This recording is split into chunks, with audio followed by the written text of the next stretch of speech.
Hey, recording that so you see the fucking red light.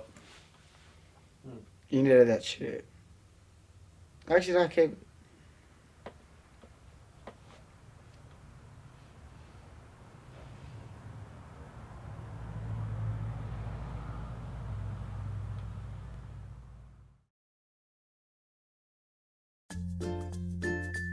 Marky's acting career, alright, let's just say, alright. Me and another good friend, Sean, and Marky, of course, we all sort of had nothing better to do. We all didn't work at that time, we sort of just had a camera, so we thought, fuck it, let's do a filming thing. We actually filmed here, actually, when we did it, and from there, man, he thought he was fucking godsend for filming. Like, he literally thought he was Charlie Sheen, if not better. Anytime he'd go there, he'd always want to do it. He'd be up for it, you know, 24/7. He'd be up for filming and up for making shit and making movies. And it'd be awesome. We'd get all buzzed up. We'd pick Marky up. He'd be hyperactive. He'd be excited to make a film. He was good at acting. But he didn't last very long. Give it like 2 hours, and then, like, you know, he'd get very tired very quickly. And simple things like he'd tell him to fucking walk in a straight line, he'd do everything but walk in a straight line. And lines? Nah, no. Don't tell him lines. He has more of a chance of remembering what you're saying if you don't fucking say it. Hey, my mate, yeah, no, it's all fine. I've just come to Australia. Everything's kicking goals. Yeah, thanks for the support. I'll be alright. So yeah, just don't call me. Like, yeah, everything's gone right. So yeah, yeah, no, thanks for everything, mate. So take care. I hope you have a fucking Merry Easter.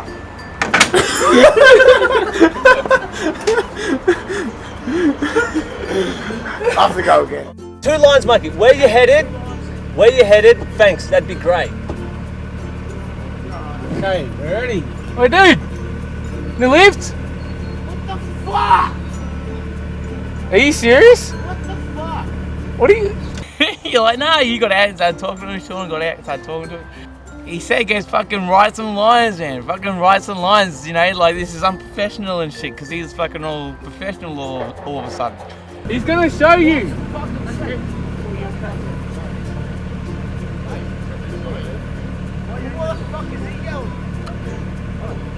His view would be, he started talking and it's like explaining what is going on in his creative mind, but it didn't make much sense. What do you believe is something that's true?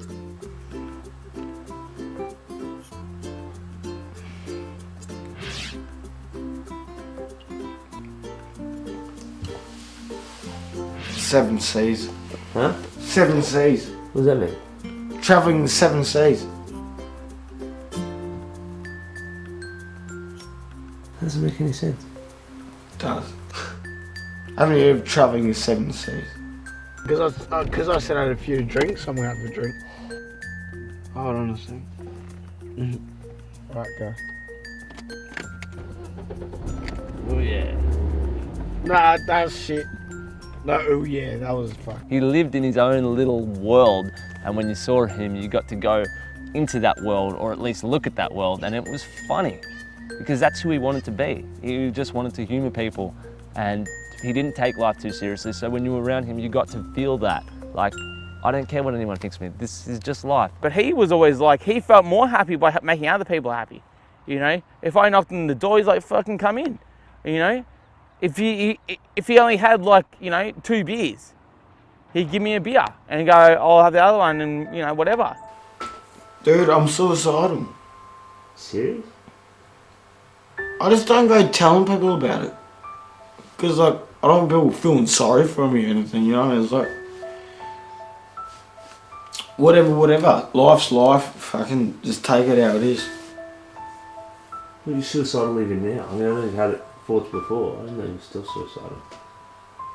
So I just go telling people. I try to put on a happy smile. Try to go to the gym. Try to be happy. Sean,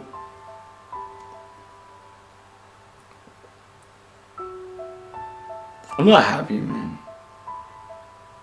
I might look happy and I might try to tell jokes and that, but that's only to help myself. I try to help others because I'm upset, and I feel better trying to help others, even though I'm really not right in the mind to help others. Yeah, well, I didn't realise that I did realise I probably won't last that long. Last what long? Well, that's why I'm doing a doco now, because I probably might be dead soon, man. Don't be stupid. Nah, You're going to quit drinking, mate. I've had dreams about dying at the age of 25. So? Yeah, I just hope it doesn't happen. Marky said he was going to die on camera. At the time, I thought I was just stupid because I never thought, especially alcoholism is like, fuck, who's going to think someone's going to die, that young, he's only in his early 20s, 23 or something like that. No one, I've never ever heard of anyone else dying like that. So at the time, I never thought anything like that. And I never thought anything of it. And looking back on it, man, it's just like, fuck. And then, now it's happened and you sort of look back and go, fuck, like, he was spot on. Me and Marky did a scene right here where it was a scene of a film that I wrote, and I specifically wrote this film so that me and Marky could act in it together. When Marky lights up my ice, and it's the first time I smoked ice, and he asks me, how do I feel? And I sit here just like I'm sitting here now, and I say, empty. And that's how I felt when Marky died. I just felt empty.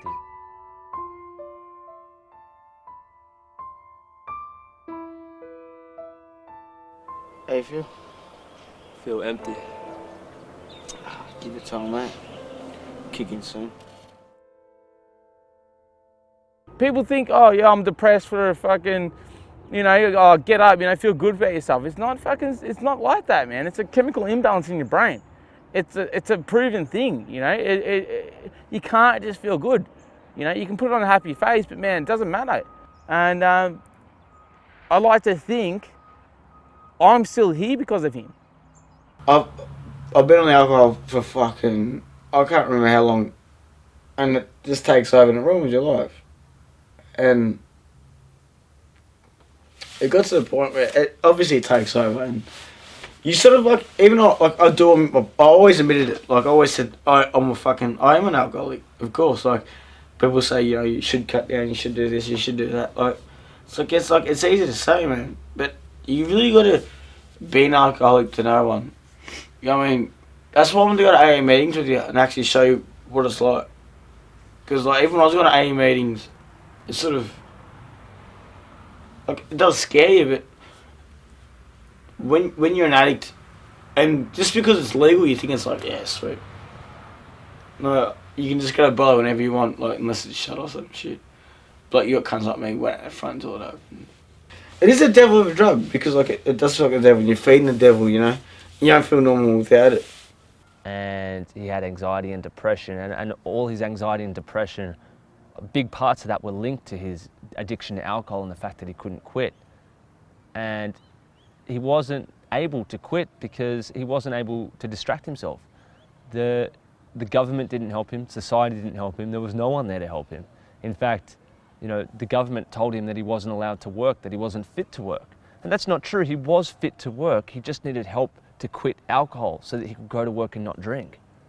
Yeah, I'd just say, like, to the young kids, it isn't cool because it does take over, and like I can't like run a lap around the oval without nearly fainting, or say if I get up off a seat like real quickly I'd be like faint, lightheaded and want to like almost faint sort of thing, What do we do for this guy? How can we get him back to work? Okay, he's got an alcohol problem, let's put him in rehab, let's give him some medication, let's give him something to help get him back, even if it's just a course, let's put him in a course. There was none of that. There was nothing offered to him.